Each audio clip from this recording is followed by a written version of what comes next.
So it's Thursday night here in the kitchen, and it was one of those lazy days where meal times were not structured, and even though we have had our dinner, we're all a little peckish. It's probably because of the few pints I had, but right now I really fancy a chip sandwich. Chip sandwiches were a staple of our childhood and early adulthood back in Ireland. They were mostly served for tea. Unless you were my brother, then any time chips were made, he'd break out the bread and make a sandwich. In fact, he used to make a sandwich out of anything. "Are you staying for dinner?" Ma would say. "Ah, no, Sandra will have me dinner when I get home," he'd reply. Then he'd spend the next half hour hovering over your plate, and as soon as you gave even a faint inkling that you had your fill, he'd swoop in like a murder of crows cleaning a rabbit carcass on the side of the road. Before you knew it, the bread was buttered and he'd scrape the remnants of 5 plates between the 2 slices of batch loaf, and in a couple of seconds all the evidence was gone. Then he'd take his leave, leaving us to mourn the absence of that piece we were leaving till the last, the crispy bit of pork fat, or that last morsel of my dad's homemade burgers smothered in gravy. And yes, a few chips you were going to make the sandwich with.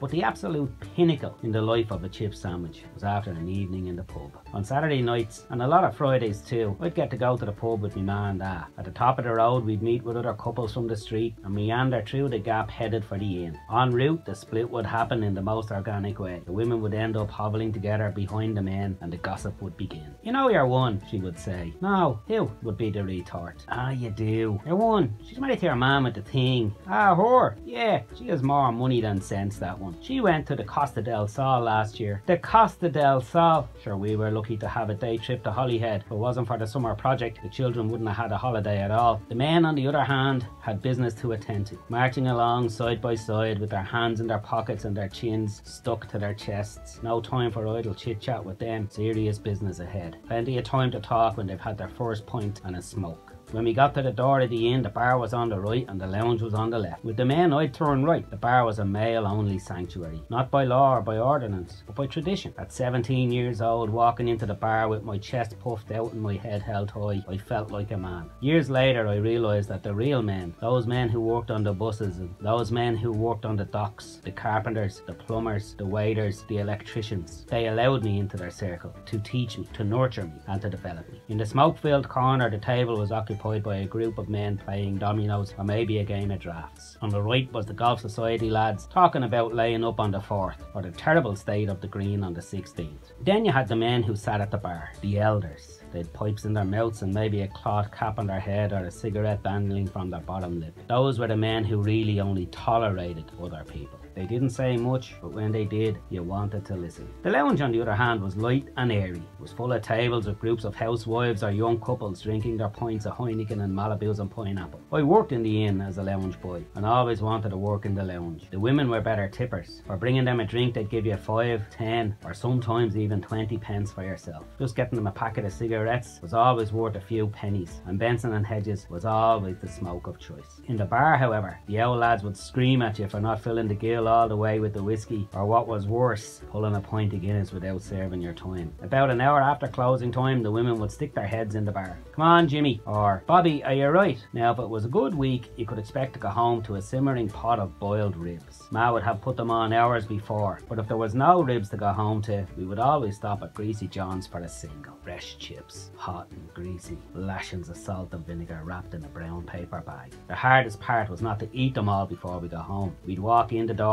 Ma straight up the stairs to bed, Dad put the kettle on and I'd get the bread out. The cup of tea, the chip sandwich, and Dad regaling us with tales of the elusive Uddy or Siri. Perfect ending to a great evening.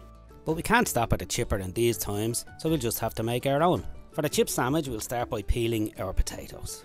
Then we cut them into nice thick chips. We're not making French fries here, we're making proper Irish chips. Then you want to put those in a pot of water and bring them to the boil. When they start to boil, set a timer for about 6 minutes. When the timer goes off, drain them. Let them cool completely. Make sure that they're completely dry before you start frying them, because after all, oil and water don't go very well together. Place them out on this towel to dry them. When they're cool, heat at least 2 inches of oil in a pot to 375 degrees. That's about 185 to 190 Celsius. We have a fryer, so we use that, but a big pot will work just fine. Just make sure that you've got at least 2 inches of space above the oil so that it doesn't boil over if your potatoes have a bit of water on them. Then drop a few handfuls of your chips in there. Fry them until they're nice golden brown, and put them on a cooling rack or some paper towel so that the oil drains off them. Then you get yourself 2 nice slices of white bread. None of the multigrain stuff here. No whole grain healthy stuff. just plain white bread. This is a fresh loaf that we baked this morning, and if you want to make one yourself, we've got a video for you on that. Put a good amount of butter on both slices and lay your chips on them. Just one layer is enough. Then if you want a prop chip sandwich, it's time to add the ketchup and lashings of salt and malt vinegar.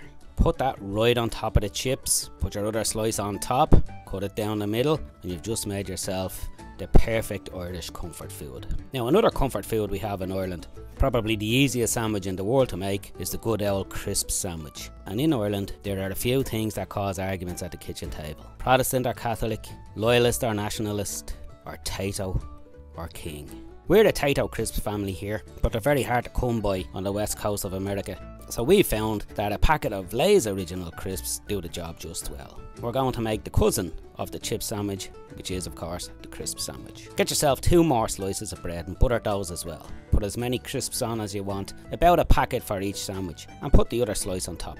You don't need ketchup and vinegar on this one, just as it is. But if you want to put some on, that's fine too. Squish it down a bit and then it's ready to eat. Now, a close third to the crisp sandwich and the chip sandwich is of course the wonderful beans and toast. Again, it was used as a dish at tea time, the wonderful beans and toast. Beans and toast is easy to make, it's quick and it's handy, and it was often a lunch time for us when we were home from school on our lunch, or maybe tea time for a quick and easy tea on a weekday night. Start by heating up your baked beans in a pot. While those are on the stove, get a slice of bread and toast it to your liking. Then lash the butter on it generously.